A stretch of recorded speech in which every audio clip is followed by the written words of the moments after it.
Hey there, boys and girls of the YouTube world. Today, Duff Dog and I are going to show you how to straighten a core support the redneck way.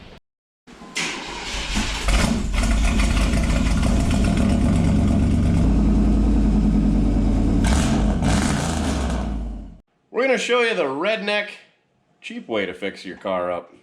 First thing you want to do is smash it up. Second thing you want to do, get yourself a parts car. Similar color is best, but you don't even need to do that. Third step, that's what we're going to do right now. Tear it apart, assess the damage, see what you got to straighten, cut off, fix, weld, repair, buy, and then 4 steps, put it all back together. So let's get started. You done licking yourself yet? So what we got today is like an 05-ish Chevy Impala. Hit a deer, wiped out the passenger side. The core support is pushed in just a little bit at the headlight. I think the bumpers, yep, the bumper is no good. They apparently made like 7 different sandstone, tan, taupe, chai latte colors in 2005. So we found a parts car that's real similar, but it's not the same color. So let's rip into it, see what we got. So the first thing I noticed here is it hit real hard on this side. It didn't like hit the front of the car and push it back. The deer actually hit the car. You can see all the inner structure there on that fender. It hit super hard there. So first thing you want to do is look at the engine mounts. They should be in line. See how they're kind of tacoed over in that direction? That's going to be a problem. So what we're going to have to do is take all the sheet metal off here as far as we're going to need to go, and then we're going to have to pull that core support over. We're going to have to figure out a way to do that. Duffy's got an idea though, don't you, Duff? Just cleaning himself like a cat. Get those cackle burrs out of there. Yeah, dig them out. Step 1 complete. With fender off, inner fender out, bumper cover off, grill, some other miscellaneous plastic. Took our slide hammer, kind of got that a little bit straighter. It's supposed to look like that one. Gotta do a little bit more finagling. But I think I'm gonna wait until we get this straightened out and then get the plastics on to get that all fitted. It kind of looks like all this got pushed over. So this main substructure, which ties into your bumper, is pretty straight. It's all shifted from the bumper on up. So it all shifted from the main frame rail and up. So I think what we're gonna do is we'll tie onto that engine mount. And we're gonna have to put a block somewhere on that frame rail because we know that's straight. I think we'll put it right up here above that body mount. Should be good and solid right there. Let's hope. We're gonna pull her on over. Easy peasy, lemon squeezy. Here we go. So as you can tell, we're shooting live on location at the Mortskerepair black walnut tree. It's right there. You could use any tree, but I chose this one because it's the only one that I can get close to that doesn't have a bunch of junk stacked up around it. So basically what we got going here is our good old-fashioned come along. Got ourselves a little tie-down lifting strap so that no trees are harmed in the making of this video. We got a chain that I don't know if we're going to need yet or not. And then we're going to need a board.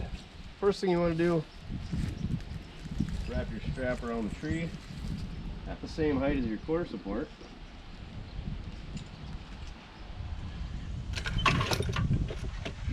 Once you come along to that,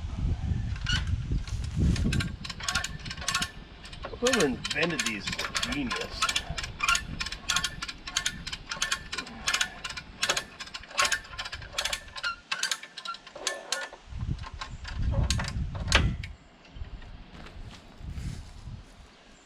And we'll draw her up kind of tight there.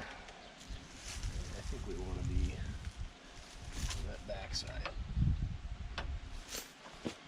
Then you're going to want to get a piece of pipe or a board or a branch, just something solid between the tree and the main frame of the car, or the substructure, unibody, whatever you call it.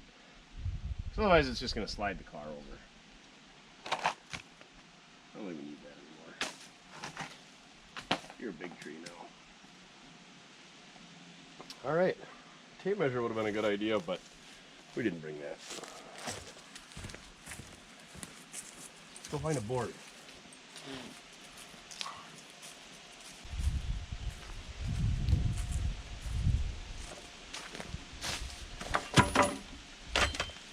That one's going to be too short, of course. Dang it.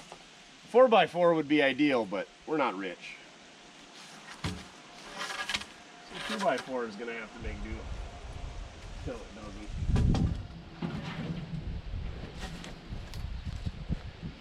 So, just put that up there. Guess on how long it's got to be. Oh. So much junk.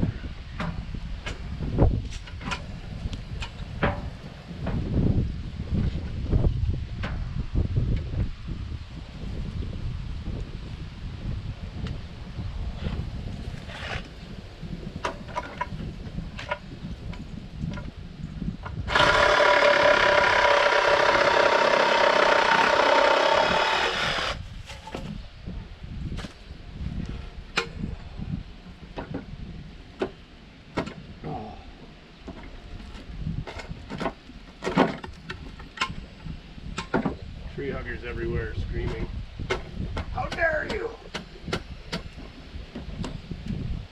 Look at that. Measure nonce, cut once. Oh man, she's already lifting up over there. So we're just gonna pull on it until our engine mounts are straight, maybe. Or the car lifts up.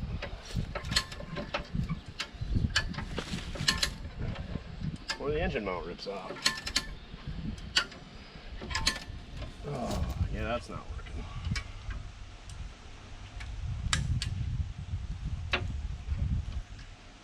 So, those moving, guys? I don't think so.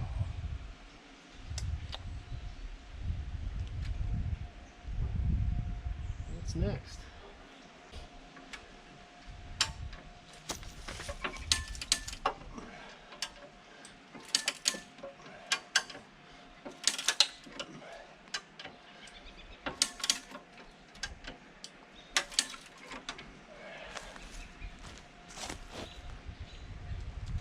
By golly, that's pretty straight. I would say, I think we'll go a little bit more because when we let off, it's going to want to relax. So you want to go a little bit past. Maybe we'll just go back right now because we can always go more. I really don't want to take that fender off and push it back that way. Sorry for the sound quality. Again, mobile Mortske. We don't have any sound quality. Well, we have sound quality, but it's terrible.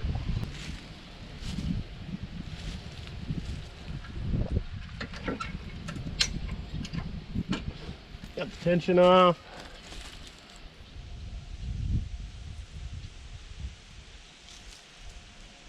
I think we're going to go just a bit more.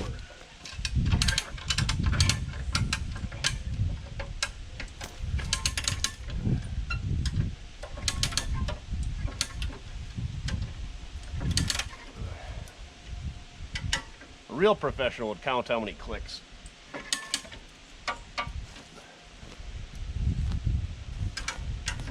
Two more. Last one's a big one.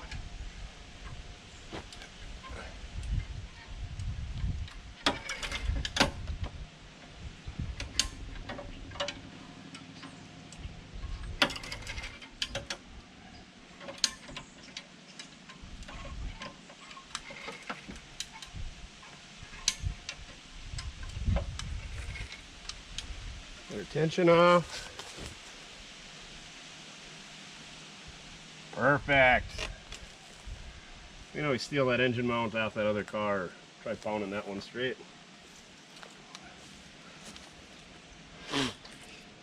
So there you have it. Easy way to pull a core support out on a smashed up car that's been pushed sideways, pushed in, whatever. It's all the same. Somebody's gonna comment, well, you could have just tied it to a tree and backed up. Well, yeah, it was pushed sideways, not back.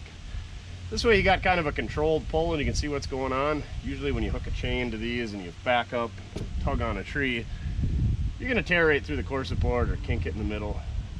Ask me how I know. I've never done it like this before. Usually I use the skid steer or a winch on the trailer. That works a lot better. But I thought I would show you guys how you can do this at home. All you need is a tree, come along, a strap, a board, patience. I don't know. We didn't even have that today. We don't ever have patience. What am I talking about? So there you have it. Easy way to pull out a core support. Shade tree style. Thanks for watching. Appreciate it. Make sure you click like on that video because this video is great. I mean, everybody can use this. Tell your friends. Thanks everybody. Remember, doesn't matter how you get it done, as long as you're having fun. Oh, is that fun or what, Duff? Oh, you're such a good supervisor. Just over there, making sure nobody gets hurt. Yep.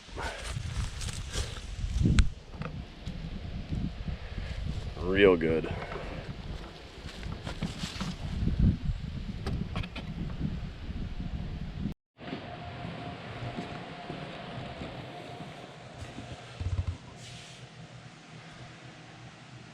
So our first step of taking the old car apart, second step of straightening the core support are done. Now we got our parts car. Pretty much same car, a little bit different color. Headlights are different. I don't know if that's trim package, years different, whatever. Customer doesn't care. This is what he wanted. He can put new headlights in if he wants to. This fender is not perfect by any means. She's a little rusty down there because it's a blue plate car. That's what they do over there. They rust. Let's rip into this, see what we got.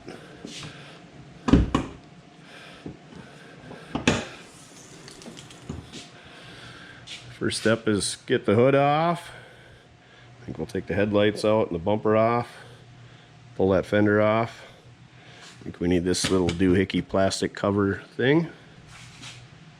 Yeah.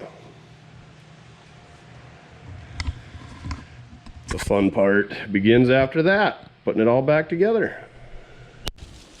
Next day, we're back here.